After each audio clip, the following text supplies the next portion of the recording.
오늘 창세기 41장 37절부터 45절 말씀, 성공적인 삶의 비결, 성공적인 삶의 비결. 여러분의 인생이 여러분 성공적인 삶이 되기를 여러분 소망하죠? 우리가 어떤 것이 성공의 기준으로 둬야 되는 것인가는 사람마다 다르겠지만, 그러나 분명한 것은 우리 그리스도인들은 주님 안에서 온전히 승리할 수 있는 승리자들이 되어줄 수 있기를 주님의 이름으로 축복합니다. 오늘 성공적인 삶을 살았던 사람 중에 한 명이 바로 요셉입니다. 요셉. 성경에서 요셉의 그 전기를 읽어보면 그는 어린 요셉으로서는 너무나 가혹하다고 할 만큼 참 큰 어려움이 그에게 있었습니다. 그렇지만 요셉의 그 일대기를 보면 그가 성공적인 삶을 살았던 인물임을 볼 수가 있습니다. 오늘 말씀 속에 보면 요셉이 애굽의 총리가 되어지는 그런 과정이 기록되어져 있는데, 참 현실적으로 보면 요셉의 삶은 현실적으로 보면 대단히 숨이 막히고 꼬여가는 듯하였지만, 하나님은 요셉이라고 하는 한 사람을 정말 성공적인 삶으로 인도하고 계셨어요. 하나님이 그의 삶을 인도하고 있었어요.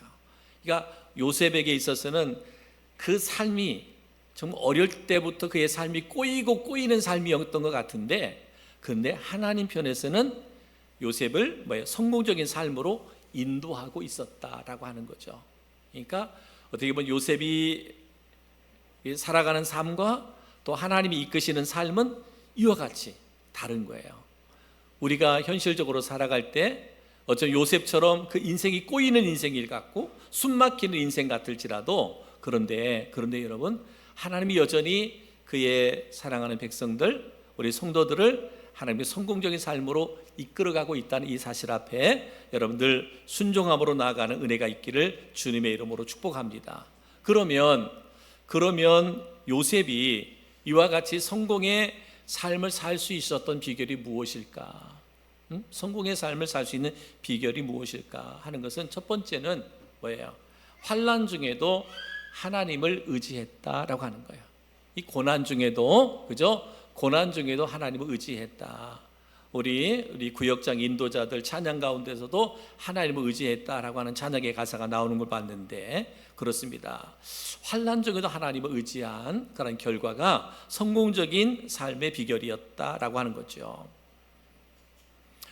요셉의 삶을 살펴보면 어린 아이 적에 부모님의 사랑을 참 많이 받았던 요셉이었어요. 그런데 그 사랑이 도리어 화가 돼서 형제들의 미움을 받게 되고, 그래서 형들의 미움 때문에 웅덩이에 빠져 죽을 뻔하고, 또 형들에 의해서 장사꾼에게 팔리고, 그리고 애굽의 고관인 시드대 보디발의 집에 노예로 팔려가게 되고, 또 거기에서 성실히 일했지만 보디발의 아내의 미혹을 뿌리침으로 말미암아 감옥에 가게 되고, 감옥에 가서 술 맡은 관원장의 꿈을 해석해 줬지만 그럼에도 불구하고 여전히 감옥 속에 오랜 기간을 보내야만 됐던 그런 요셉의 모습, 삶의 모습을 볼 수가 있습니다.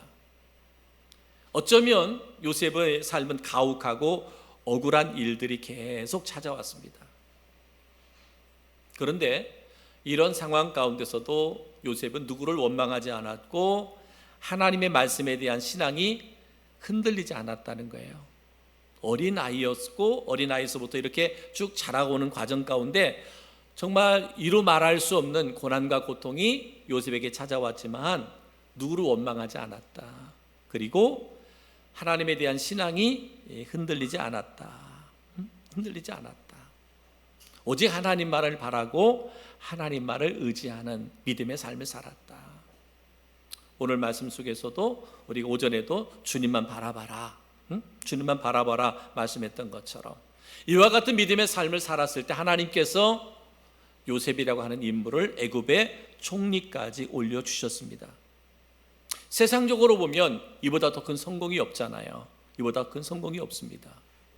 그러나 그 성공에도 분명한 뭐가 있었어요? 하나님의 계획과 하나님의 섭리가 있었음을 볼 수가 있습니다. 사랑하는 성도 여러분, 혹이라도 우리들이 믿음의 삶을 살아가는데 우리에게도 예기치 못한 그런 고난이 우리에게 찾아올 수 있어요. 환난이 우리 가운데 찾아올 수 있습니다. 이럴 때에도 요셉처럼 하나님을 의지하는 그 믿음, 그 신앙을 끝까지 지켜내는 우리 성도들이 되기를 주님의 이름으로 축복합니다. 인내의 믿음, 인내의 신앙을 가질 수 있기를 바랍니다. 하나님을 의지할 때 하나님이 나의 힘이 되시는 거죠. 하나님이 나의 피난처가 되시는 거고요. 언제나 하나님이 내 곁에서 나와 동행하시고, 그래서 나를 위로하시고 나를 격려하시고 나를 다시 세워주는 그 하나님이심을 볼 수가 있습니다.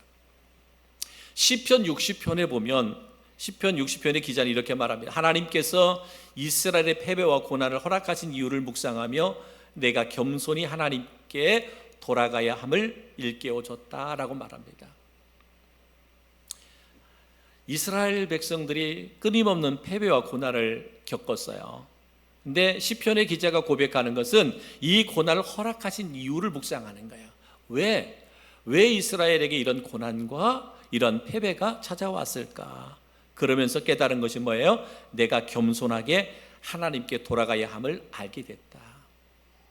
혹이라도 여러분, 우리 인생에 고난과 고통이 닥쳐올 때는 여러분, 이 고난을 허락하신 이유가 무엇일까? 내게 힘든 이 어려움이 찾아온 이유가 무엇일까? 이것을 묵상하면서 내가 겸손히 하나님 앞에 나아가야 할 때임을 여러분 깨달을 수 있는 은혜가 있기를 주님의 이름으로 축복합니다.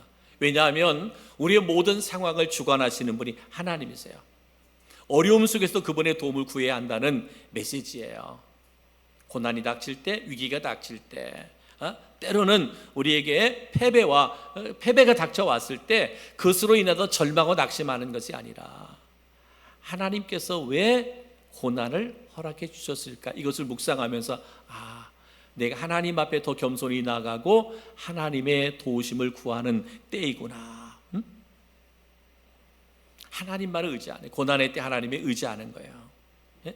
우리 사랑하는 성도 여러분, 혹이라도 여러분의 인생에 고난이 찾아온다면 그것을 낙심하지 말고 깊이 고난의 이유를 묵상하시고 더 겸손하게 주님 앞에 나아가 주님을 의지하는 우리 성도들이 되기를 주님의 이름으로 축복합니다.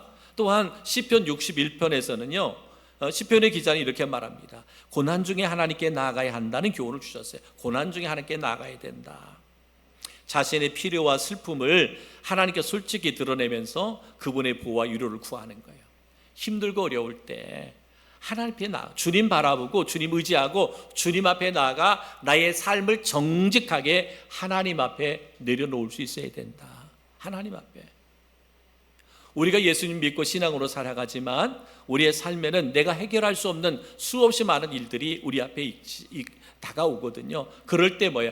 하나님 앞에 나아가 내려놔라.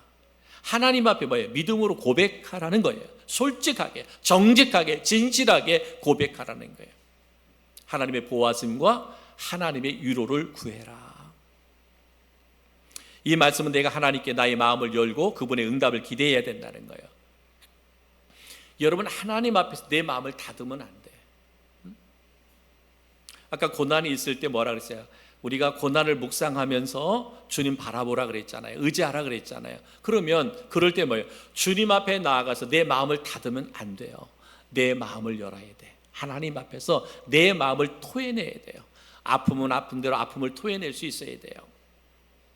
나의 어떤 기대와 소망을 하나님 앞에 토해낼 수 있어야 돼요. 내 형편을 주님 앞에 고백할 수 있어야 돼요.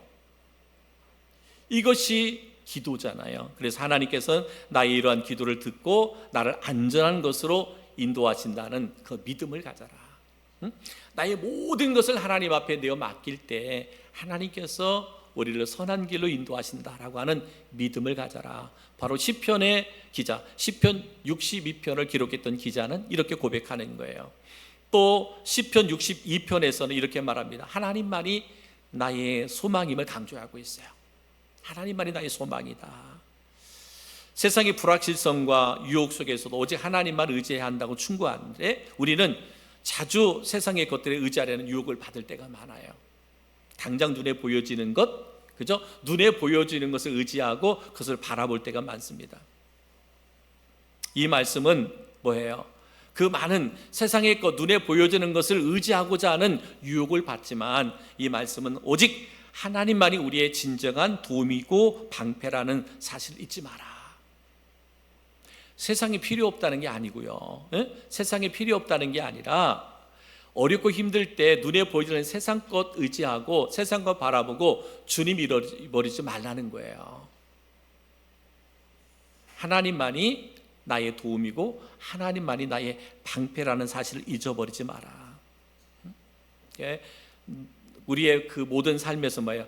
하나님께 신뢰를 둬라. 하나님을 신뢰해라. 그 말씀에 귀를 기울여라. 이것이 뭐예요? 이것이 우리가 성공할 수 있는 비결이다 라고 말씀하고 있습니다. 요셉을 통해서 우리에게 주시는 말씀 그것입니다. 환난 중에도 뭐해라? 하나님만 의지해라. 환난 가운데 주님을 더 왜 나에게 이런 환난을 주셨을까 고난을 묵상하고 뭐예요? 주님 앞에 더 가까이 나아갈 수 있는 삶, 겸손히 주님 앞에 돌아갈 수 있는 삶. 그리고 뭐라 그랬어요? 고난 중에 하나님 앞에 나의 모든 것을 뭐예요? 토해내라. 내 마음을 열어라. 여러분, 하나님 앞에서 내 마음을 닫을 이유가 없죠. 그렇죠? 하나님 앞에서는 내 마음을 다 열어야 돼요. 부족함도 있을 수 있잖아요. 허물도 있을 수 있잖아요. 죄됨도 있을 수 있어요. 다 열고 회개해야 돼요. 정말 그리고 나의 간절한 기대와 소망이 있다면 우리가 마음을 열고 하나님 앞에 부르짖어 기도해야 돼요. 그럴 때 하나님이 우리 가운데 일하시고 역사하신다. 소망을 누구에게 둬라? 하나님께 둬라. 세상의 것이 필요 없는 것은 아니지만 우리가 하나님께 소망을 두고 나아갈 때 하나님이 나의 도움이요 나의 방패가 된다. 바로 요셉이 이와 같이 고난 가운데 하나님을 의지하였더니 하나님이 그를 성공케 하셨다. 성공의 삶을 살게 했다. 저는 우리 성도들에게도 이러한 은혜가 있기를 주님의 이름으로 축복합니다. 두 번째는 요셉이 성공할 수 있었던, 성공의 삶을 살 수 있었던 이유는 뭐냐면 죄의 유혹을 물리쳐서 이긴 결과다. 죄의 유혹을 이겼다. 창세기 39장 7절 이후의 이하를 보면은 요셉에게 죄의 유혹은 다음과 같이 찾아왔어요. 어쩌면 요셉은 이제는 그 안전된, 그 형들에게 미움을 받아서 때로는 구덩이에 던져지기도 하고 장자꾼에게 팔려서 보디발의 가정에 노예로 팔려오기까지 했지만, 그런데 하나님이 그와 함께 하심을 보았어요. 보디발이 요셉을 통해서 하나님이 그를 형통케 하심을 보았어요. 그래서 그 보디발이 모든 것을 다 요셉에게 맡겨 가정의 총무가 되게 했어요. 그러다 보니까 요셉은 뭐예요? 정말 이제 안정된 생활, 지금까지 보면 너무나 힘들고 어려운 생활이었는데 이제는 안정된 생활을 했어요. 그런데 요셉이 안정되다 할 때에 미혹이 왔습니다. 유혹이 왔어요. 그것이 뭐예요? 보디발의 아내가 그 요셉을 미혹한 거죠. 유혹한 겁니다. 창세기 39장 8절에 보면 요셉이 거절하여 자기 주인의 아내에게 이르되 내 주인이 집안의 모든 소유를 간섭하지 아니하고 다 내 손에 위탁하였으니 그랬습니다. 유혹이 왔습니다. 미혹이 왔습니다. 그런데 요셉이 뭐예요? 정중하게 거절하잖아요. 뿌리치잖아요. 왜요? 그는 뭐예요? 그는 하나님을 믿는 사람이었어요. 하나님을 믿는 사람. 그래서 창세기 39장 9절에 보면 이렇게 말해요. 내가 어찌 이 큰 악을 행하여 하나님께 죄를 지으리까? 라고 말합니다. 보디발의 아내의 끈질긴 유혹이 있었지만 그는 뭐예요? 그것을 하나님을 믿는 자로 죄와 타협하지 않아요. 미혹을 담대하게 뿌리치는 그런 모습을 볼 수가 있습니다. 창세기 39장 12절로 13절에 보면 그 여인이 그의 옷을 잡고 이르되 나와 동침하자. 그러나 요셉이 자기 옷을 그 여인의 손에 버려두고 밖으로 나가매 그 여인이 요셉이 그의 옷을 자기 손에 버려두고 도망하여 나감을 보고, 결국은 어때요? 이 일로 인해서 요셉에게 누명을 씌워서 옥에 갇히게 하였지만 하나님은 요셉과 함께 하셨어요. 죄의 미혹과 죄의 유혹을 이겼더니 그가 감옥에 가는 그런 신세가 되어버렸어요. 그냥 적당하게 죄와 타협했다면, 미혹하는 것과 타협했다면 요셉은 그냥 보디발의 가정에서 더 이렇게 세상적으로 보면 잘 나가는 삶을 살 수 있었을는지 몰라요. 그런데 죄를 피했더니, 유혹을 피했더니 감옥에 들어가는 신세가 되었습니다. 그런데 세상적으로는 감옥에 갇혔지만 하나님이 그와 함께 하셨다라고 말씀하고 있습니다. 창세기 39장 21절 23절에 보니까 이렇게 여호와께서 요셉과 함께 하시고, 여호와께서 요셉과 함께 하시고, 또 23절에 보면 여호와께서 요셉과 함께 하신지라 그랬습니다. 그럼 이때가 언제예요? 요셉이 감옥에 갇혀 있을 때예요. 죄의 미혹과 유혹을 뿌리치고 감옥에 갇혀 있을 때 하나님이 요셉과 함께 하셨다라고 말씀하고 있습니다. 결과적으로 보니까 하나님이 요셉과 함께 하니까 결국은 보디발까지 요셉 앞에서 절을 해야 하는 애굽의 2인자 총리가 되게 해 주셨음을 볼 수가 있습니다. 창세기 40장 40절에 보면 이렇게 말합니다. 너는 내 집을 다스리라. 내 백성이 다 내 명령에 복종하리니 내가 너보다 높은 것은 내 왕자뿐이니라 라고 말합니다. 또 41장 44절에 보면 바로가 요셉에게 이르되 나는 바로라. 애굽 온 땅에서 내 허락 없이는 수족을 놀리는 자가 없으리라 하고 라고 말합니다. 여러분, 우리가 삶을 살아가다 보면 여러 경로로, 여러 방법으로 죄의 유혹이 우리 가운데 찾아옵니다. 그것이 큰 죄든 작은 죄든 그리스도인으로서 하나님 앞에 바르고 정직하고 진실하게 살아가는 일을 쓰러뜨리고 넘어뜨리려고 하는 죄의 유혹이 있습니다. 그러나 이때 요셉처럼 그 죄의 유혹을 지혜롭고 담대하게 물리치는 우리 성도들 되기를 바랍니다. 요셉이 성공적인 삶을 살 수 있었던 비결은 뭐예요? 죄의 유혹을 이겼다는 거예요. 죄의 미혹을 뿌리쳤다는 거예요. 그랬더니 하나님이 그와 함께 하셨다. 하나님이 그를 도우셨다. 그래서 애굽의 모든 사람이 요셉 앞에 무릎을 꿇게 하는데 보디발마저도 요셉 앞에 무릎을 꿇게 하는 그런 은혜를 허락하시더라 하는 것이죠. 여러분, 우리가 신앙생활하면서 세상의 미혹들, 유혹들이 있습니다. 적당하게 우리의 신앙을 타협하게 하는 일들이 얼마나 많은지 몰라요.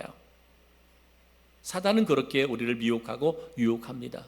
그러나 끝까지 여러분 하나님에 대한 절대적인 믿음과 신뢰를 가지고 그 미혹과 유혹을 이겨나간다면 반드시 하나님이 우리와 함께 하시고 우리를 도우셔서 우리를 이기게 하신다라는 것을 우리에게 말씀하고 있습니다.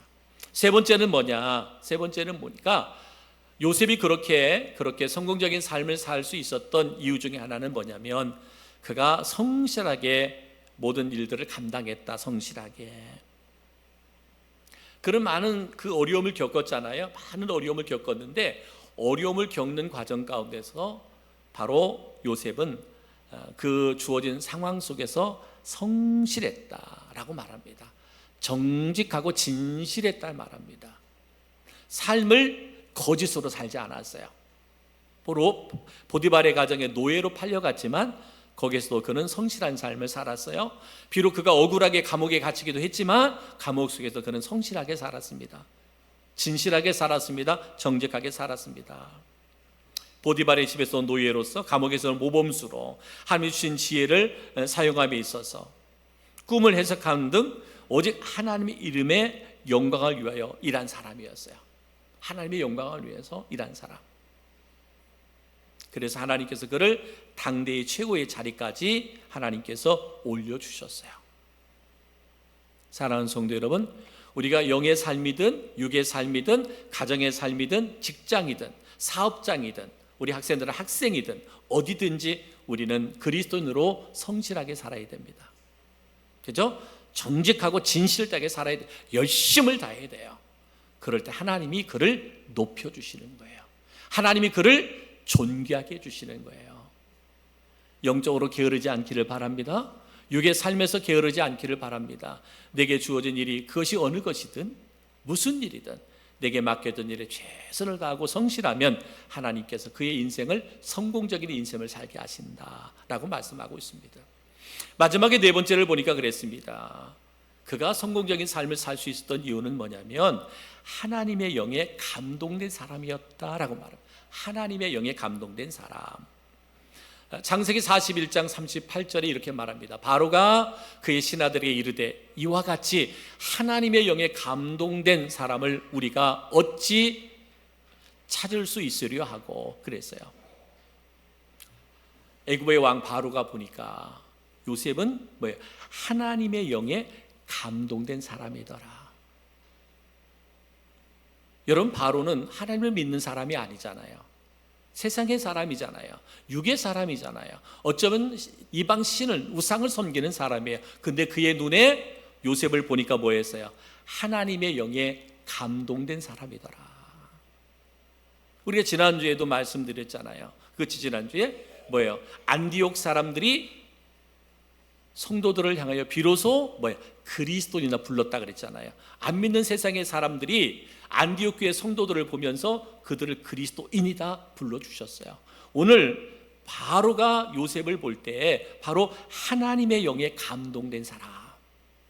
여러분, 우리 주변에는 믿는 사람도 있고 믿지 않는 사람들도 있습니다. 누구든지 우리를 바라볼 때 하나님의 영에 감동된 사람으로 보여져야 돼요. 우리 음성침례교회 모든 성도들은 그 누가 우리를 바라볼 때 하나님의 영에 감동된 사람으로 보여질 때 이러한 사람이 성공적인 삶을 살 수 있다. 하나님 앞에 존귀하게 세움받을 수 있다. 세상에서도 우리를 필요로 하는 존재가 될 수 있다라는 거죠.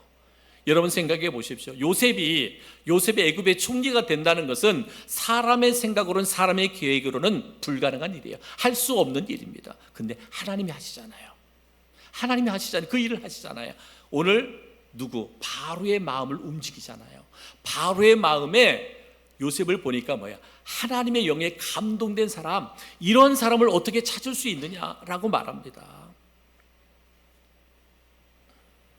사랑하는 성도 여러분, 하나님의 영에 감동된 사람이라는 말은 뭐예요? 성령 충만한 사람이지요. 성령 충만한 사람. 오늘 오전에 말씀드렸어요. 성령 충만하면 뭐예요? 성령을 통하여 나를 통제하는 것이 성령 충만이라 그랬어요. 한마디로 말하면 성령 하나님의 손에 붙들려가는 삶, 이것이 바로 성령 충만함이거든요. 하나님의 영이 감동된 사람이에요. 요셉은 하나님의 영으로 충만했던 사람, 하나님에 의해서 붙들림 받은 사람, 바로 요셉이었습니다. 바로 이렇게 성령으로 충만했던 요셉을 하나님이 사용하셨어요. 성령으로 충만했던 스데반을 사용하셨어요. 오늘 이 시대에 성령으로 충만한 성도를 하나님이 사용하시는 거예요. 그 인생을 성공하게 하시는 거예요. 사랑하는 성도 여러분, 저는 우리 모든 성도 한 사람 한 사람, 여러분들이 인생의 성공자가 되기를 주의 이름으로 축복합니다. 그러기 위해서 요셉을 통해서 우리에게 주신 교훈의 말씀, 환난 중에도 하나님만 의지해라. 고난 가운데서도 하나님만 의지해라. 죄의 유혹은 어떤 것으로도 뭐예요? 물리쳐라. 죄, 우리가 그리스도인으로 느껴지는 죄가 있을 수 있거든요. 살면서 이런 죄는 뭐예요? 물리쳐라. 타협하지 마라. 네 번째는 뭐예요? 자기 일에 성실해라. 내 일에 성실하는데 그 성실함이 뭐예요? 하나님의 영광을 위해서 일한다는 말이에요. 하나님의 영광을 위해서. 마지막 네 번째는 뭐예요? 하나님의 영에 감동된 삶을 살아야 돼요. 성령 충만한 자의 삶을 살면 그 인생은 성공적인 삶을 살 수 있다. 요셉이 그랬던 것처럼 저는 우리 음성침례의 모든 성도 한 사람 한 사람이 성공적인 삶을 살아가는 은혜와 축복이 있기를 주님의 이름으로 축원합니다.